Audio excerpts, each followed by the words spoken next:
জয় শ্রীকৃষ্ণ। রাধে রাধে। চলছে ফাল্গুন মাস, সামনেই আসতে চলেছে মহাশিবরাত্রি। দেবাদিদেব মহাদেবের ভক্তবৃন্দগণ সারা বছর অধীর আগ্রহে অপেক্ষা করে থাকেন এই মহাশিবরাত্রির জন্য। বন্ধুরা, আজকের ভিডিওটিতে আমি আপনাদের সাথে খুবই গুরুত্বপূর্ণ এবং প্রাসঙ্গিক একটি বিষয় নিয়ে আলোচনা করব। সামনেই আসতে চলেছে মহাশিবরাত্রি, আর এই শিবরাত্রির দিন ভক্তি ও নিষ্ঠা সহকারে বাবা মহাদেবের পুজো আরাধনার পাশাপাশি সঠিক নিয়মবিধি মেনে যদি এই উপায়টি করতে পারেন তাহলে আপনাদের দুর্ভাগ্য খুব দ্রুত সৌভাগ্যে পরিণত হবে। অর্থ আগমনের নতুন নতুন পথ তৈরি হবে। আপনার প্রচুর ধন সম্পদ বৃদ্ধি পাবে। 7 পুরুষ রাজ করতে পারবে। কোন সেই বিশেষ উপায় যা মহাশিবরাত্রির দিন আপনারা যদি করতে পারেন তাহলে বাবা মহাদেবের আশীর্বাদে আপনাদের জীবনে সমস্ত বাধা বিপত্তি, আর্থিক সমস্যা, পারিবারিক কলহ, বাস্তু দোষের মতো সমস্যা নিমিষেই দূর হয়ে যাবে। আর দিন দিন আপনাদের ধন সম্পদ, মান সম্মান, প্রতিপত্তি বৃদ্ধি পেতে থাকবে। তাই আপনাদের সকলকে অনুরোধ করছি ভিডিওটি সম্পূর্ণ ভিডিওটি দেখার পর কেমন লাগলো অবশ্যই কমেন্ট করে জানাবেন এবং কমেন্টে ওম নমঃ শিবায় অথবা জয় শিব শম্ভু লিখতে একদম ভুলবেন না।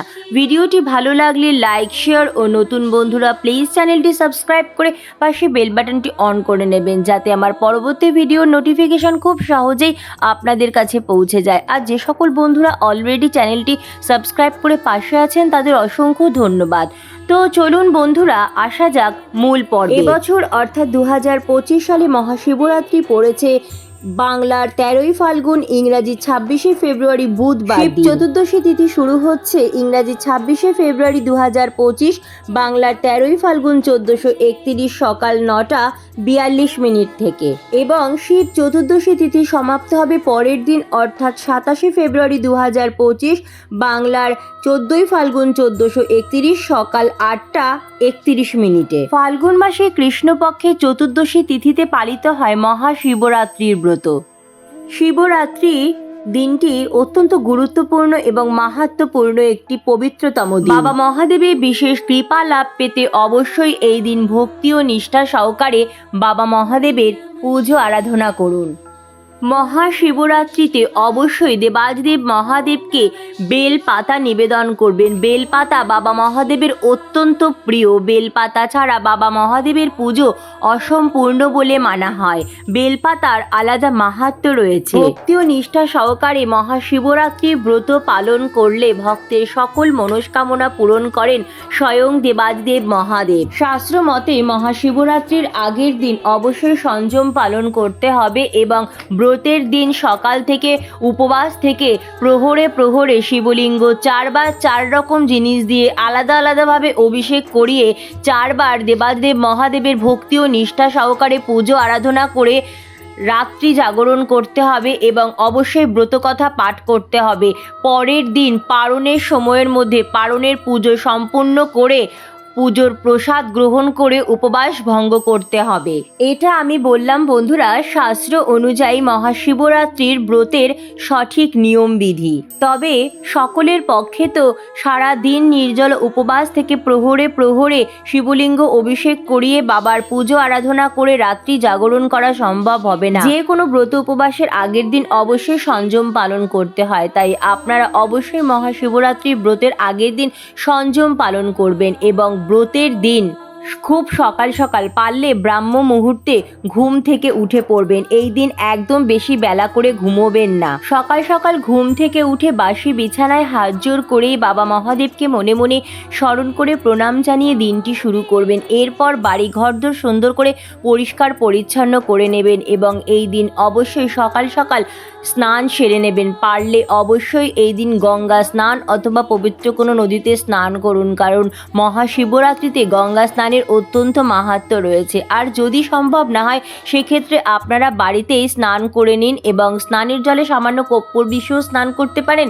এছাড়া স্নানের পর শুদ্ধ বস্ত্র পরিধান করে নিজ মস্তকে ও পুরো বাড়িতে ভালো করে গঙ্গা জল ছিটিয়ে দেবেন। এরপর চলে আসবেন আপনারা আপনাদের বাড়ির ঠাকুর ঘরে এসে ভক্তি ও নিষ্ঠা সহকারে বাবা মহাদেবের পুজো আরাধনা করবেন। আপনারা চাইলে অবশ্যই এই দিন আমি আগে যেভাবে বললাম শাস্ত্র অনুযায়ী প্রহরে প্রহরে বাবা মহাদেবকে অভিষেক করিয়ে 4 প্রহরে 4 বার বাবার পুজো আরাধনা করে ব্রতকথা পাঠ করে রাত্রি জাগরণ করতে পারেন। কিন্তু শারীরিক অসুস্থতার কারণে বা যে কোনো কারণেই হোক সবার পক্ষে তা সম্ভব হবে না 4 প্রহরে বাবার পুজো আরাধনা করে রাত্রি জাগরণ করার। সেক্ষেত্রে আপনারা প্রথম প্রহরেই বাবা মহাদেবকে পঞ্চামৃত দিয়ে অভিষেক করিয়ে বাবার পুজো আরাধনা করে নিয়ে ব্রত সম্পন্ন করতে পারেন। এছাড়া অনেকেই আছেন যারা সকাল থেকে উপবাস থেকে বেলা 12টার পর বাবা মহাদেবকে পঞ্চামৃত দিয়ে অভিষেক করিয়ে বাবা মহাদেবের পুজো আরাধনা সম্পন্ন করে নেন। আপনারা আপনাদের সুযোগ সুবিধা মতো মহাশিবরাত্রি ব্রত পালন করবেন। আসলে মনের ভক্তিটাই বড় কথা।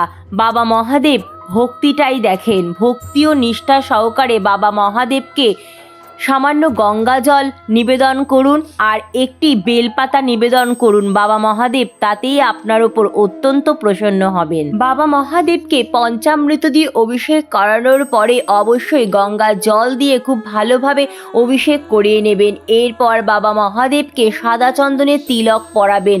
বাবা মহাদেবের প্রিয় আকন্দ ফুলের মালা বাবাকে পরাবেন। বাবার প্রিয় আকন্দ ফুল, ধূত্র ফুল, নীলকণ্ঠ ফুল, সাদা গন্ধহীন ফুল অবশ্যই নিবেদন করবেন। বাবা মহাদেবের প্রিয় ধূত্র ফল বা কাটা চন্দন সহযোগে অবশ্যই নিবেদন করবেন। তার সাথে সাথে বাবা মহাদেবের অত্যন্ত প্রিয় বেলপাতা চন্দন সহযোগে বাবাকে নিবেদন করবেন, কারণ বেলপাতা ছাড়া কিন্তু বাবা মহাদেবের পুজো অসম্পূর্ণ। এই দিন 3টি, 5টি, 7টি, 21টি, 108টি যে যেরকম জোগাড় করতে পারবেন অথবা একটি বেলপাতা হলেও বাবাকে অবশ্যই নিবেদন করবেন। বেলপাতা যখন নিবেদন করবেন বেলপাতার মসৃণ দিকে চন্দন সহযোগে বাবাকে নিবেদন করবে। বেলপাতার বৃন্তটা একটু সামান্য ভেঙে নেবেন। বাবা মহাদেবের বিশেষ কৃপা পেতে অবশ্যই বেলপাতার 3টি পত্রে চন্দন সহযোগে রাম নাম লিখেও বাবাকে নিবেদন করতে পারে। শিবলিঙ্গে জল অর্পণ করার পর অবশ্যই গোটা আতপ চাল নিবেদন করবেন। খেয়াল রাখবেন বন্ধুরা, একদম কিন্তু ভাঙা অথবা অর্ধেক আতপ চাল কিন্তু নিবেদন করবেন না। ভাঙা বা অর্ধেক আতপ চাল কিন্তু অসম্পূর্ণতার প্রতীক, অশুভের প্রতীক। তাই শিবলিঙ্গে অবশ্যই গোটা অক্ষত আতপ চালই নিবেদন করবেন। শিবলিঙ্গে জল নিবেদন করার পর একটি 16 আনা অথবা 1 টাকার কয়েন নিবেদন করবেন। পুজোয় বসেই সর্বপ্রথম তো ধূপকাঠি তেলে প্রদীপ প্রজ্বলন করে নেবেন এবং এই দিন অবশ্যই মাটির একটি নতুন ঘিয়ে প্রদীপ বাবার উদ্দেশ্যে প্রজ্বলন করবেন। এই দিন অবশ্যই বাবা মহাদেবের প্রিয় সিদ্ধি অথবা ভাং নিবেদন করবেন। অবশ্যই এই দিন বাবাকে গোটা ফল নিবেদন করবেন। বাবার পুজোয় কিন্তু কাটা ফল চলে না, বাবাকে সর্বদাই গোটা ফল নিবেদন করতে হয় বিজোড় সংখ্যক। যে যেরকম জোগাড় করতে পারবেন সেরকম গোটা ফল অবশ্যই বাবাকে নিবেদন করবেন এবং খেয়াল রাখবেন আপনারা যদি পারেন তো বাবার প্রিয় বেল ফল বাবাকে অবশ্যই এদিন নিবেদন করার চেষ্টা করবেন। এছাড়া শসা, শাকালু ইত্যাদি এরকম ধরনের গোটা ফল অবশ্যই বাবাকে নিবেদন করতে পারেন। এছাড়া এই দিন অবশ্যই কিন্তু বাবার প্রিয় সাদা বাতাসা অথবা সাদা দুধের তৈরি সন্দেশের ভোগ বাবাকে নিবেদন করবেন। ভক্তি ও নিষ্ঠা সহকারে বাবা মহাদেবের পুজো আরাধনা করবেন এবং বাবা মহাদেবের পরিক্রমা করবেন। তবে বন্ধুরা খেয়াল রাখবেন বাবা মহাদেবের পরিক্রমা কিন্তু পুরো করবেন না, বাবা মহাদেবের পরিক্রমা অর্ধেক করতে হয়। হ্যাঁ বন্ধুরা, শিবলিঙ্গ অর্ধেক পরিক্রমা করার পর নিজ পুজোয় হয়ে থাকা ভুল ত্রুটির জন্য বাবার কাছে ক্ষমা চেয়ে সংসারের মঙ্গল কামনা করে নিজ মনস্কামনা বাবাকে জানিয়ে প্রণাম করে নেবেন। এই দিন বাবা মহাদেবের মাথায় জল ঢালার সময় অবশ্যই মহামৃত্যুঞ্জয় মন্ত্র জপ করবেন। এছাড়াও আপনারা যদি ব্রত রাখেন তবে সারাদিন ওম নমঃ শিবায় এছাড়াও মহামৃত্যুঞ্জয় মন্ত্র মনে মনে জপ করতে থাকবেন।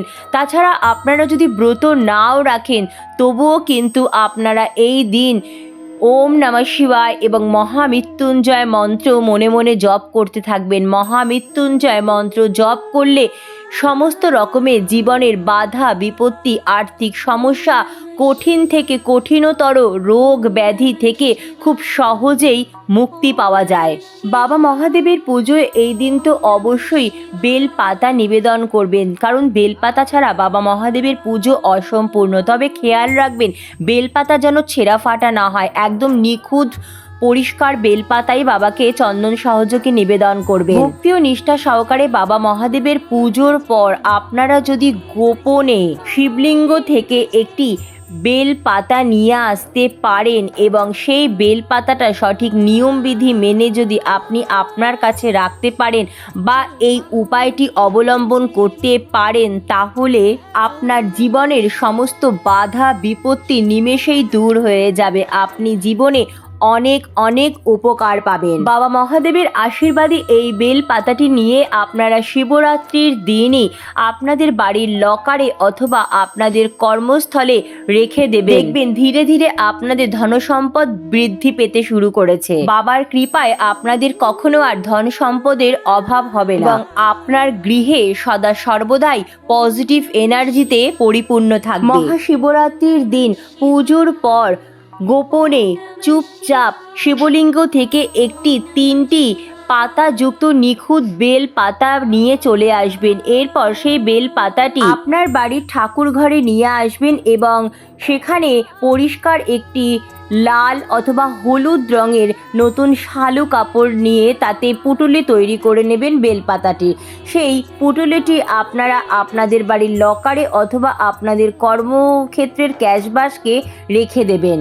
মনের বিশ্বাস নিয়ে সংশয় দূর করে আপনারা যদি এই উপায়টি মহাশিবরাত্রির দিন করতে পারেন, তাহলে আপনাদের কোনোদিন আর ধন সম্পদের অভাব হবে না। মা লক্ষ্মী আপনাদের উপর সদা সর্বদাই অত্যন্ত প্রসন্ন থাকবে এবং মাতা লক্ষ্মী আপনার গৃহে চিরস্থায়ী হয়ে থাকবে। মহাশিবরাত্রিতে আপনারা কিন্তু অবশ্যই চেষ্টা করবেন মন্দিরে গিয়ে বাবা মহাদেবের পুজো আরাধনা করা, কিন্তু যদি সম্ভব না হয়, যদি আপনারা এই দিন বাড়িতেই শিবরাত্রি পুজো করেন, তবে আপনারা পুজোর পর শিবলিঙ্গ থেকে একটি বেলপাতা সংগ্রহ করবেন এবং সেই বেলপাতাটাই আমি যেভাবে বললাম ঠিক একই নিয়মে চুপচাপ আপনাদের লকারে অথবা কর্মক্ষেত্রে রেখে দেবেন। লোকচক্ষুর আড়ালে গোপনে কিন্তু আপনাকে এই বিশেষ উপায়টি অবলম্বন করতে হবে, অর্থাৎ বাইরের কোনো ব্যক্তি যেন আপনাকে এই উপায়টি করতে না দেখে সেদিকে খেয়াল রাখবেন। আপনারা আপনাদের কর্মক্ষেত্রে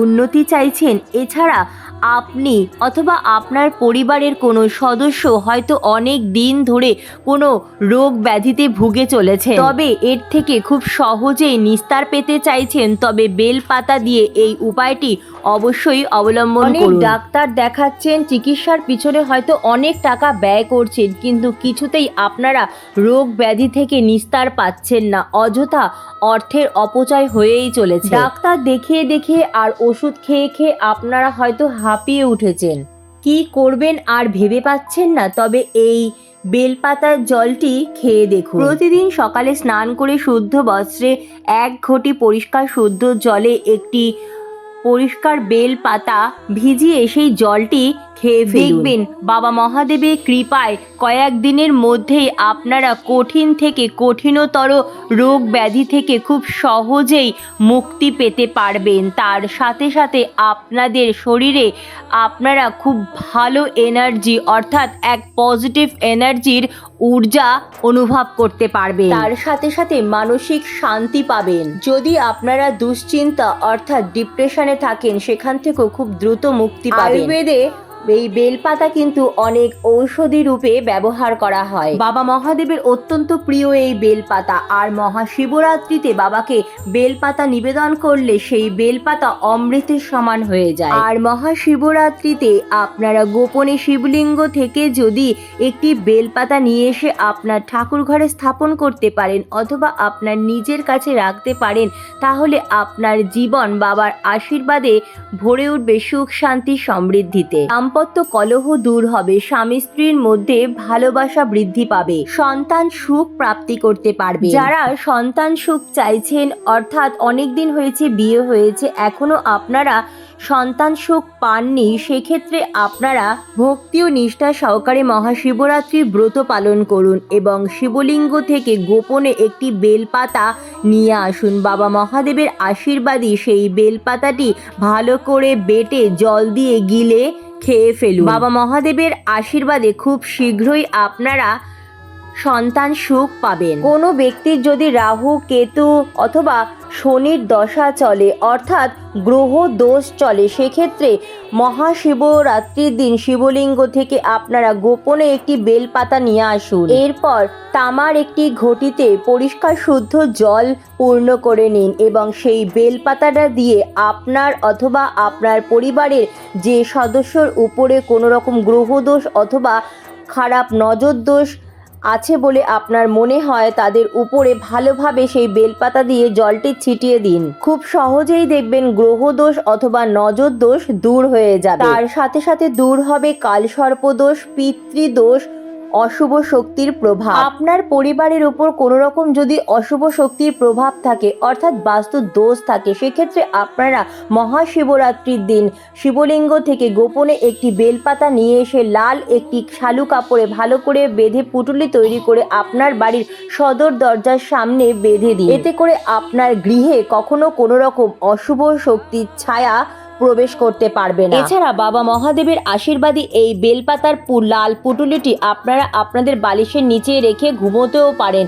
যদি আপনারা ভীষণ ভয় পান, অযথা হঠাৎ রাত্রে যদি আপনাদের ঘুম ভেঙে যায় বা আপনারা রাতে ঘুমের ঘোরে যদি খুব দুঃস্বপ্ন দেখেন, ভয়ঙ্কর স্বপ্ন দেখেন, সেক্ষেত্রে আপনারা এই কার্যটি করলে খুব সহজেই এর থেকে বেরিয়ে আসতে পারবেন। আপনার বাচ্চা কি পড়াশোনায় একদম মনোযোগী নয়, পড়াশোনা করতে চায় না অথবা পড়াশোনায় তার ভয় রয়েছে, সেক্ষেত্রে আপনারা মহাশিবরাত্রির দিন শিবলিঙ্গ থেকে চুপচাপ একটি বেলপাতা নিয়ে এসে আপনার বাচ্চার বইয়ের ভেতরে রেখে দিন।